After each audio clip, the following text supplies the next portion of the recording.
Child, back with another video for y'all.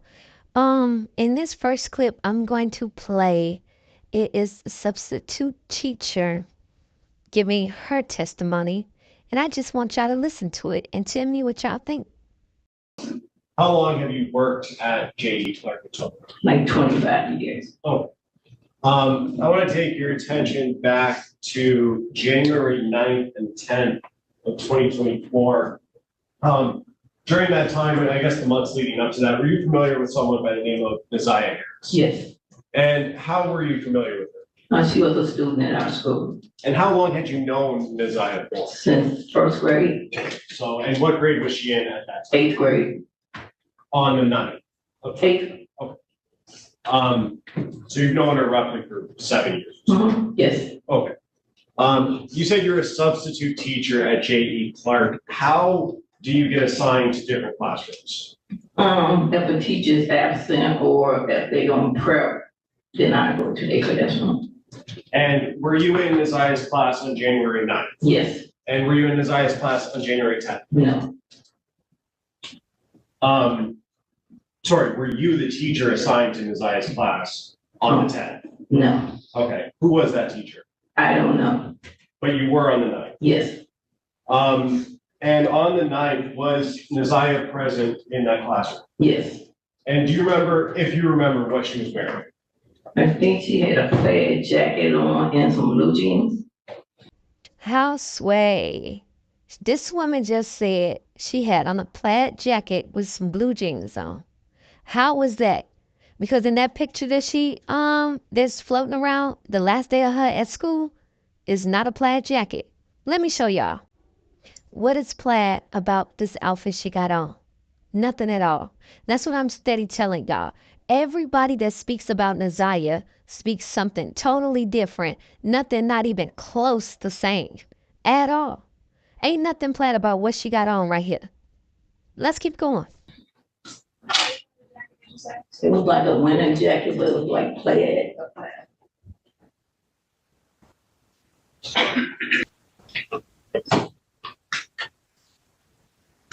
May I approach you? Yes. We're approaching what's already been admitted as Exhibit 12. Do you recognize that photo, man? Yeah, Neziah. And that's Neziah? Yes. And do you recognize when that photo's from? No. Okay. Now that photo he showed her was this photo right here. Because you could kind of see it when he flip it over a little bit. That photo was this one. And she says she don't remember that. She don't recognize that photo as being taken. But I'm trying to figure out how, if they saying that this is the last photo she took in school, something's not adding up. Y'all can keep believing what y'all want to believe, but I'm sticking to my story. As part of your, if you are going to be a substitute teacher, do you have to take attendance for class? Yes. And did you do that on January 9th? Yes. And is there a form that you fill out or handwrite in for taking attendance? Yes, this is one. May I approach, Judge? Yes. I'm approaching with what's been marked as People's Proposed Exhibit 31, hoping you were counting on us waiting for it. Do you recognize that document, Ms. Lee? Yes.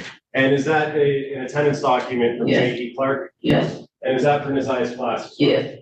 And does that include the dates from the 8th to the 12th of January 2024? Yes. Move to admit People's Proposed 31. Any objection? No objection. It will be admitted as People's Exhibit 31. And on that document, does it say that Neziah was present on January 9th? Yes. And how is that noted on that form? A P. Okay, and that stands for present? Yes. And does it say she was present on the 10th? Yes. It does say she was present. Yes. Was, to your knowledge, she present on the 10th? No. How do you know that? Because me and Neziah are together every day. She comes to my room to get snacks and she was not there on the 10th. So you're 100% that she was? 100% sure. See, and this is what I'm saying. She's a substitute teacher for whatever class they need her to go to throughout the day, throughout the week, whatever. She could be mistaken on what day she actually saw Neziah. She's so adamant that it's the night because that's what she's hearing. And that's why I say this, because y'all heard her say Neziah, so Neziah is presumed to be missing January 9th, right? How is it that she's marked present January 10th? How is it? So that's what made me say, like, then nobody not sure what day this girl went missing. That's a possibility. I'm just saying, everybody got their opinions, and this is my opinion. They marked her present on the 10th. They marked her present on the 9th. She says Naziah had on plaid on the night when she seen her. How? When that's not what we've been told all this time. That's not what we see in the last picture that allegedly was taken in her classroom. Let's keep going, because it gets better. I agree. Ross? Mhm. Hello, Ms. Lee. Good morning. So you said that you were a sub at the school for 25 years? No, I was in the store for like 4 years. I've been in the building for 25 years. Okay, so what other roles before you were a sub? A lunch aide, school facilitator, a parent educator. Okay, but you referenced seeing Naziah almost daily? Yes. Okay, so even though you're a sub, you're always present in the Oh, building? yeah, I'm always in the building. Okay, and she comes to see you every day? Yes.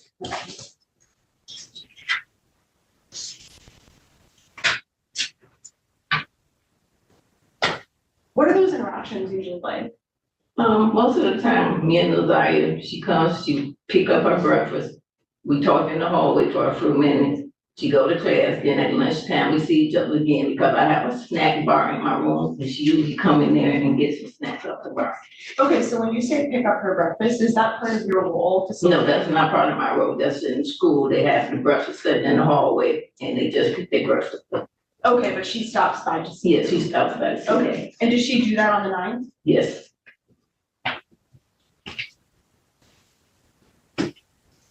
So you were a substitute on the 9th, Yes. and you said not the 10th. No. Were you a substitute prior to the 9th on the 8th?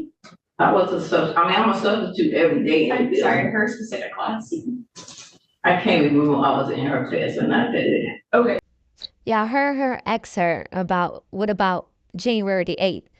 And now all of a sudden she can't remember if she was a substitute teacher in Naziah's class on the 8th, but she miraculously remember every time that she's a teacher in Naziah's class and when she see her every day. So even if you can't remember if you was a teacher in her class on the 8th, you would still remember about seeing her on the 8th because you say she come to you every day. You say she come to you every day, even when you're in your own class, even when you're not in Naziah's class. So that's kind of fishy to me. so maybe not regularly meeting up to the 9th. No. Because I think her teacher was there. Mr. Smith, I think he was there that day. Okay, do you have an idea of how often you were a substitute in that specific class that year? Ooh. Whenever Mr. Smith wasn't there, I don't know, maybe once a week. Okay, so it sounds like the school, maybe they don't use lots of different subs, or is it always you if he's out? No, we have subs that come in, but I'm what they call a building sub, and I'm just placing that building. Okay, But like if there's 5 teachers out there, we might have 5 subs. okay. So there could be subs other than you in that class, Yes. but you were there somewhat. Yes. So you got to know Naziah pretty well between, and did you find that she was acting at all unusual that day? On the night she came in, she was acting very unusual because she usually just eat. I gave her assignment, she did her assignment, she laid on the floor, which made me really suspect because she never does anything like that. And she said, Miss Lee, I need to go see the counselor. And I told her after we eat breakfast, I see if the counselor is there, but the counselor never came up to see her. Why the counselor never came to see her is beyond me. Even though the counselor didn't come see her, they should have figured out somebody to talk to her if she felt like Naziah was being off and being unusual, not her usual self. So this teacher failed her as well. The whole school failed her. They failed her when they marked her present on a day she wasn't there. Because what if something happened to her? Well, something did happen to her. She's missing. But they marked her present the day after she went missing. Y'all failed this child. Everybody, that's what I'm saying. Everybody around this girl, around Naziah, failed her. Now, it's mighty strange that this teacher spoke and they brung her on the stand because, like, I've been finding discrepancies with everybody's story throughout this whole case. But I don't take Jarvis' word for nothing either, really. But it's kind of strange that she don't know if Naziah was there on the 8th. She knows 100% she was there on the 9th. She knows she wasn't there on the 10th, but they mark her present on the 10th. And Jarvis literally say in this interrogation, he didn't see Naziah on the 9th, which we know he lying. Or is he lying? I'm telling you, my theories, y'all don't like my theory, but we're gonna go with he's lying, that he didn't see her on the 9th. Okay?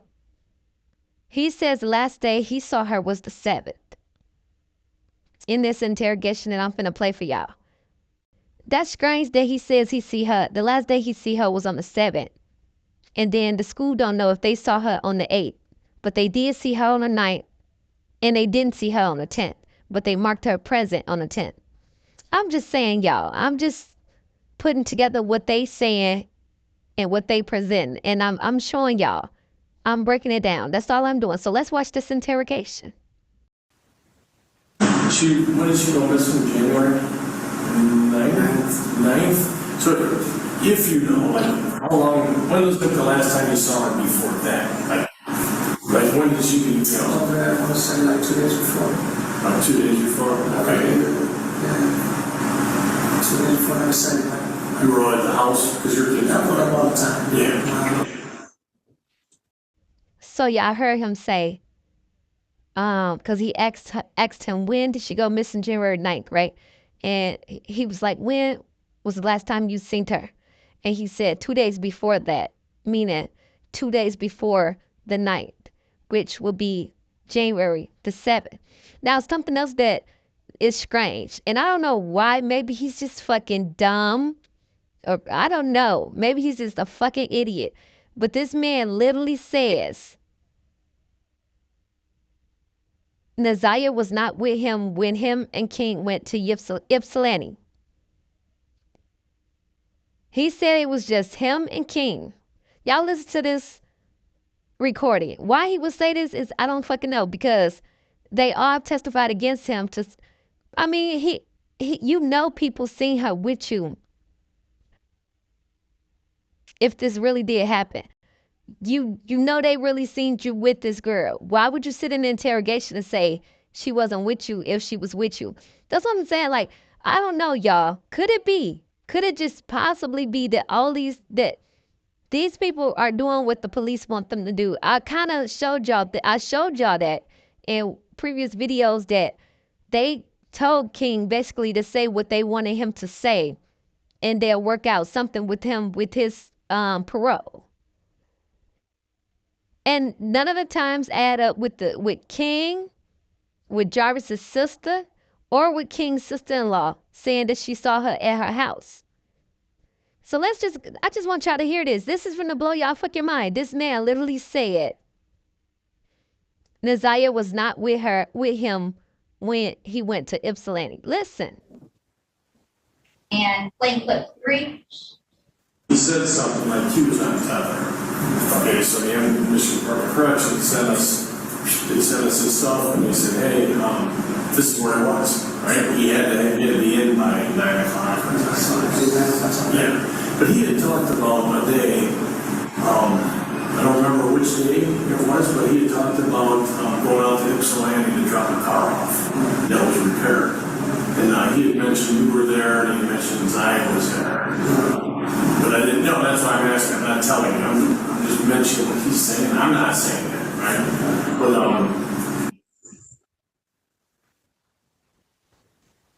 Playing clip 4. okay. You drew it? Okay, was anybody with you? I don't know, like I said, was there a little girl with you at all, or a younger lady with you at all? I think, did he drive out there also? What did he drive?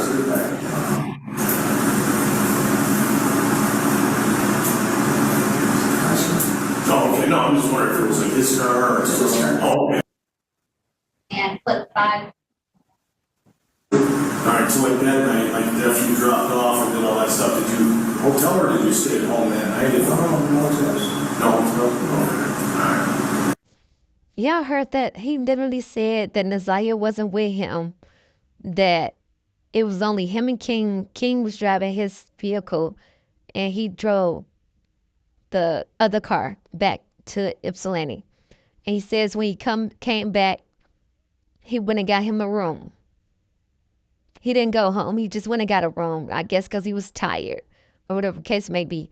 I don't fucking know. I just know it's a lot of bullshit going on in this case. It's just too much sometimes till it gets draining. Like, I don't know.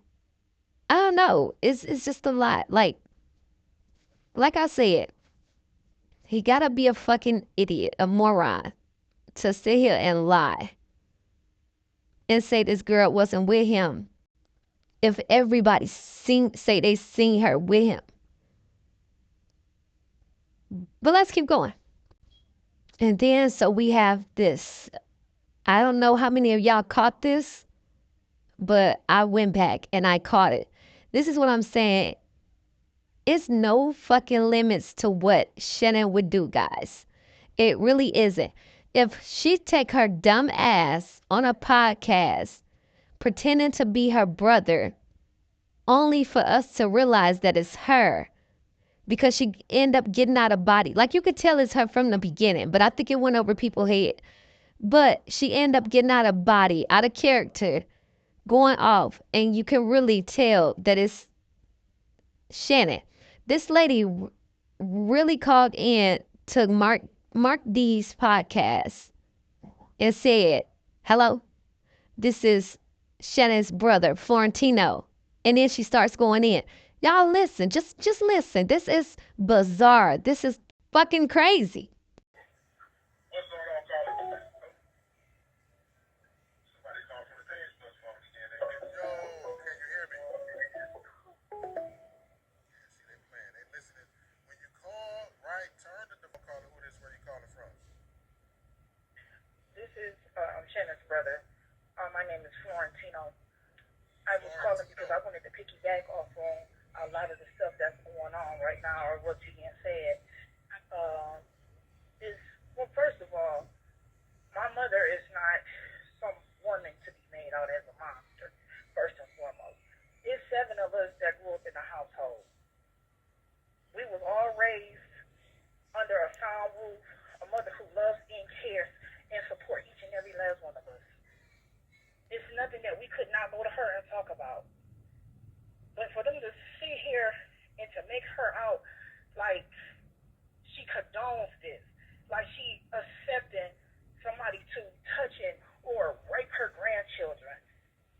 This is some bullshit. I've been sitting here listening to this shit. I'm at work. Been listening to this shit since 9:30. This is some real funky foul ass shit at this point. The day that Naziah came up missing, my mother went to the school the very same day. She went to the school and she went up there when Naziah didn't bring her ass home. And went up there to the school and told them she didn't come home. They immediately dispatched the police to the school. They took the police report.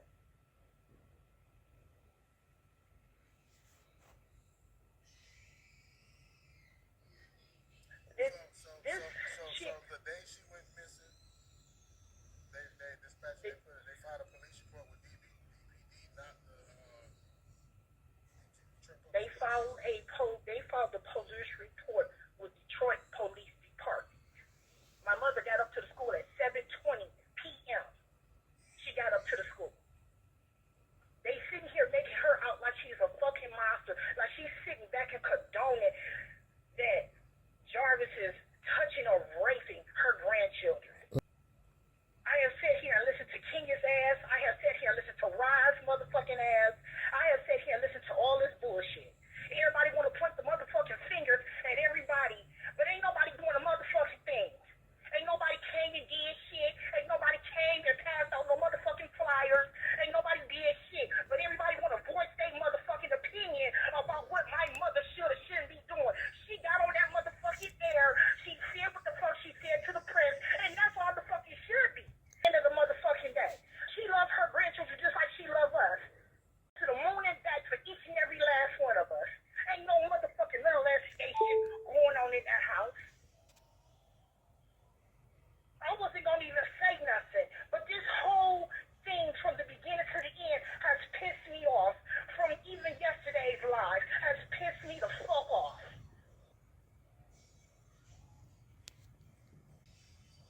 Yes, my mother didn't want to speak, and that should be respected at the end of the day. She don't feel like she should have to speak, and she shouldn't have to speak. She got up, she did the press, and that should be good enough. Let the police do their fucking job.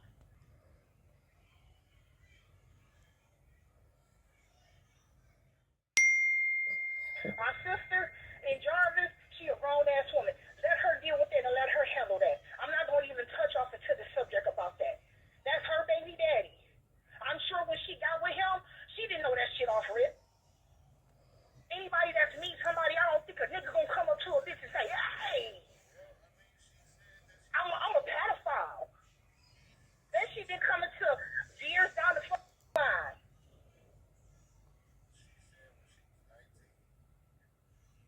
Yeah, she met her when she was 19. But I'm sure he didn't introduce himself as a pedophile. This shit has pissed me the fuck off. My mother is not a monster. She's ain't never been a monster. She ain't never been a crooked ass woman. None of us ever was in CPS. I listened to the live yesterday. Was ever taken out of the fucking home. CPS. My mother never had a case on any of us. We was all raised under one sound roof. My mother worked 2 jobs. She was a hard-working ass woman. She didn't condone bullshit. And for family to get on the air and say that she condoned this and she condoned that, that's some bullshit. Because I'm sure if my mother didn't care about her grandchildren, why did she take the time to get the fuck up and get dressed and go to the school and to check at the school? Go to the school and ask the principal. Well, my granddaughter didn't come home. They called the police right then and there. The police was at the school within 10 minutes.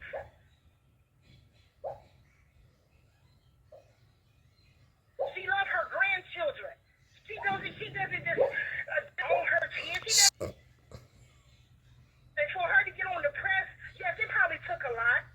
But she never refused to do the press. Not one time did she ever refuse to do the motherfucking press.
All I gotta say is something is really mentally wrong with Shannon and the whole goddamn Harris family.